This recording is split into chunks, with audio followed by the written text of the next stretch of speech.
Ils l'ont refait. Mais avant d'arriver là, faut qu'on revienne un peu en arrière. On est en 2011. Le PSG vient d'être acheté par le Qatar pour environ 50 millions d'euros. Et moi, à ce moment-là, je suis un milieu de 5 ans qui découvre cette équipe pour la toute première fois. Et franchement, j'en tombe amoureux. Je m'en souviens, j'avais des posters de PSG partout dans ma chambre. Les albums Panini chaque saison, les stickers qu'on colle, qu'on échange dans la cour. Ah là là, quelle époque. Celle où mes seuls soucis c'était de trouver quoi faire pour pas m'ennuyer. Pas d'études, pas de pression, c'était la belle vie. Bon, je m'emballe un peu, bref. C'est à ce moment-là que j'ai commencé à supporter cette équipe. Et dès le départ, le PSG a un objectif clair, devenir l'un des plus grands clubs du monde. Saison après saison, les titres s'enchaînent. Ligue 1. Coupe.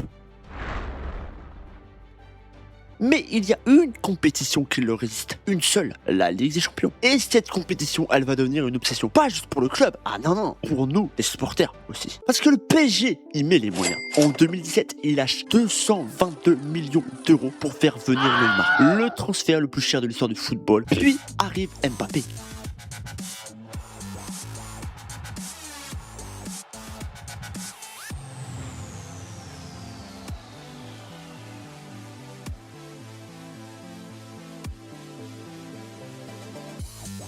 Un gamin de 18 ans qui vient d'amener Monaco en demi-finale de Ligue des Champions. On n'arrête pas de parler de lui, c'est le phénomène. Et là, on se dit c'est bon, cette fois c'est notre année. On a les stars, on a l'argent, on a tout. Enfin presque. Parce qu'en Europe, il y a toujours un truc qui coince. Une remontada par-ci, une élimination frustrante par-là. Comme par exemple Dortmund en 2024, où on tape, je crois, 4 fois la barre, les poteaux, on fait tout, sauf marquer un putain de but. Des soirées où tu restes devant ta télé à te demander pourquoi à chaque fois. Puis arrive 2020. Pour la première fois de son histoire, le PSG atteint la finale de la Ligue des Champions. Cette fois, c'est sûr. Cette fois, c'est la bonne. Et puis...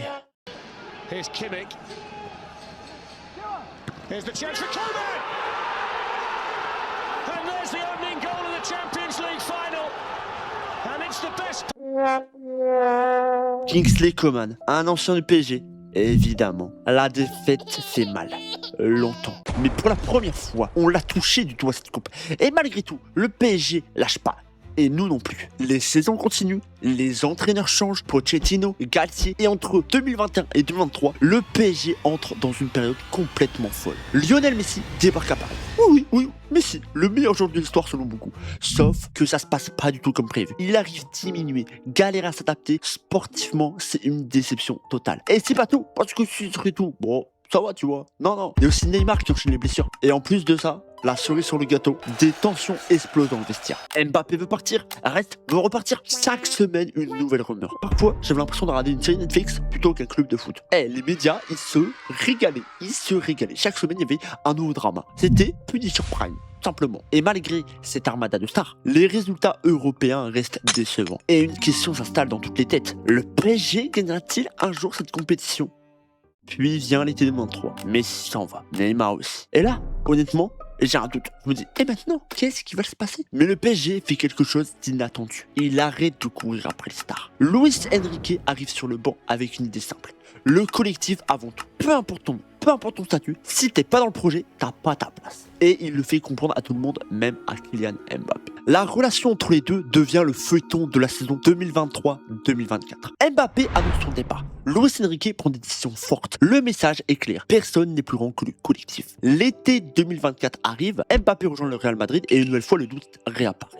Mais cette fois, le PSG répond différemment. Pas de transfert à 200 millions. Le club recrute intelligemment. Joao Neves, Désiré Doué, William Pacho, des joueurs qui correspondent exactement à la philosophie de Luis Enrique. Pas des égos, non, des joueurs de foot. Et dès les premières semaines de la saison 2024-2025, quelque chose saute aux yeux. Ce PSG-là est différent des autres.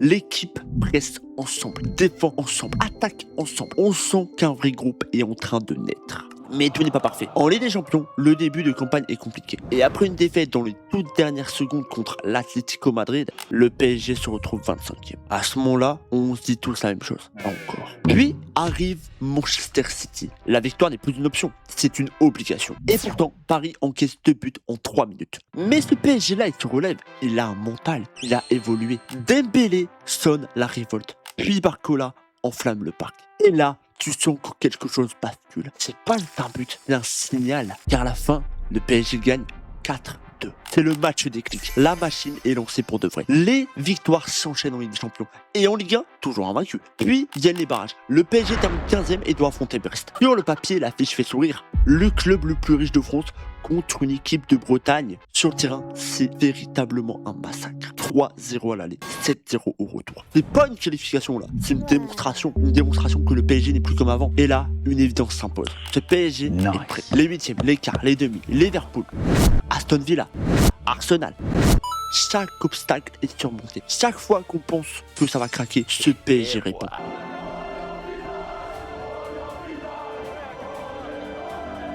Le Paris Saint-Germain atteint la finale de la Ligue des Champions pour la deuxième fois de son histoire. Et cette fois, on sent que c'est différent. En mai 2025, le grand soir. J'ai la finale avec des potes, le coup d'envoi est donné. 1-0, 2-0, 3-0, 4-0, pardon, et un cinquième. On n'y croit plus. Le PSG est bien en train de rouler sur une finale de Ligue des Champions. Au coup de sifflet final, c'est l'explosion. Le Paris Saint-Germain est champion d'Europe. Enfin, ils ont accompli leur mission. C'est fini! Aujourd'hui, et pour toujours, et pour l'éternité, à jamais, le Paris Saint-Germain est champion d'Europe. Mais ce PSG-là ne veut pas s'arrêter là. Non, c'est loin d'être fini. Déjà, il réalise le sextuplé et rejoint le Barça de Guardiola et le Bayern de Flick dans la légende. Dembélé est élu Ballon d'Or, Hakimi est élu Ballon d'Or africain et Kangin est élu Ballon d'Or coréen. Le PSG rafle tout, que ça soit collectivement, individuellement. Sauf que, je l'ai pas dit, mais le soir où le PSG a gagné, comme je vous dis, j'ai été voir avec des potes. Mais l'ambiance de mon côté était plutôt calme. C'était pas comme à Paris, comme dans les grandes villes en France où c'était un peu en pétard. Nous, on était dans un petit village et on décide de prendre la voiture pour essayer des petites célébrations quelque part. Rien. Les rues sont vides. On rentre. Et à 4h du matin, je m'en souviendrai toute ma vie, je suis toujours devant ma télé, je regarde les images des supporters sur les Champs-Élysées, les chants, les fumigènes, la fête. Et moi, assis dans mon salon, je ressens une chose, des regrets. J'aurais voulu être là, vivre ça. Alors je me fais une promesse. L'année prochaine, j'y serai.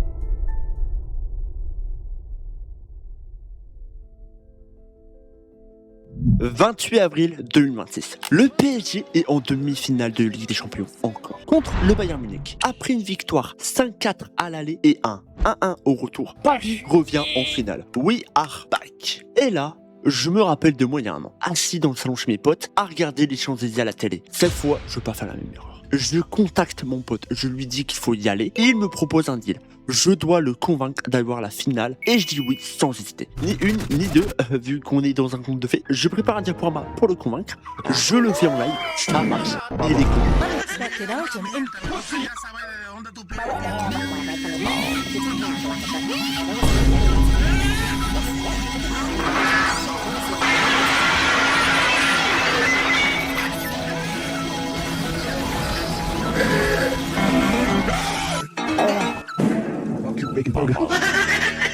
Sauf qu'il y a un problème que j'ai pas cherché. La vie c'est pas gratuit, surtout à Paris. Et mon pote, entre-temps, il traverse une rupture, dépense beaucoup. Résultat, il ne peut plus y aller. Mon rêve de voir le PSG soulever la LDC à Paris s'effondre. Mais c'est pas fini. Ah non, je lâche pas. Gars, on lâche pas. On décide d'aller voir ça à Lille. 30 mai 2026. Est-ce que le PSG va faire le back-to-back? Réponse dans quelques heures. On arrive à Lille, il y a du monde partout avec le maillot de PSG. On commence à chercher un bar, on en trouve, mais il faut réserver. Et là, il se passe quelque chose de complètement lunaire. Il y a un bar où il faut réserver, mais sur leurs réseaux sociaux, il n'y a aucune info là-dessus. On se dit, bizarre. On va voir le gars de la sécu, il nous dit on est trop jeune, alors que, frérot, je suis majeur. Genre, j'ai attendu 18 ans de ma vie pour pouvoir aller où je veux, et là, étant majeur, je peux même pas. J'ai 19 ans, c'est lunaire. Bref, on finit par trouver un bar, on s'installe, et le match commence. Et le PSG prend un but. 1-0 pour Arsenal. Oula. Non, tous les souvenirs où le PSG perd reviennent en tête.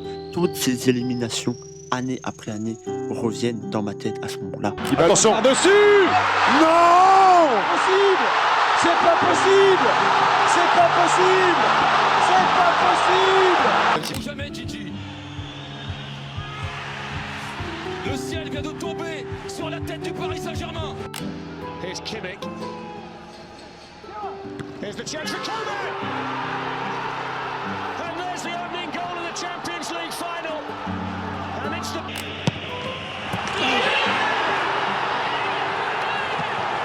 Le retour de Benzema! Le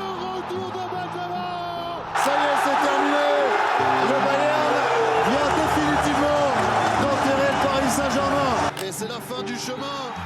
C'est terminé pour le Paris Saint-Germain qui n'aura que d'immenses regrets. Et Arsenal, ensuite, ils font comme d'habitude, ils jouent le Haaland Ball, c'est-à-dire qu'ils posent le bus, ils laissent le ballon au PSG, ils défendent à 11 derrière leur ligne et Inch'Allah ça passe. Vraiment, on a assisté à une finale de Neuil. Dites-vous, regardez cette action, on est à la 45e minute. Il y a une remise en jeu qui doit être faite. Ils vont rater 30 secondes cette remise en jeu.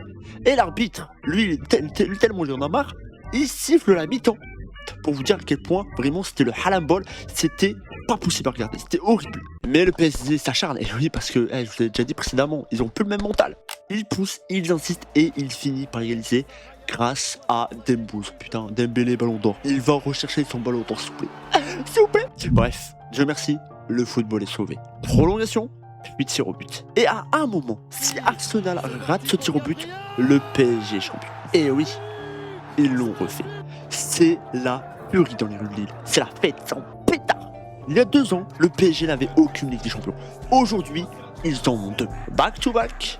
Une fois pour rentrer dans l'histoire, 2 fois pour rentrer dans la légende. Rendez-vous l'année prochaine pour le triple.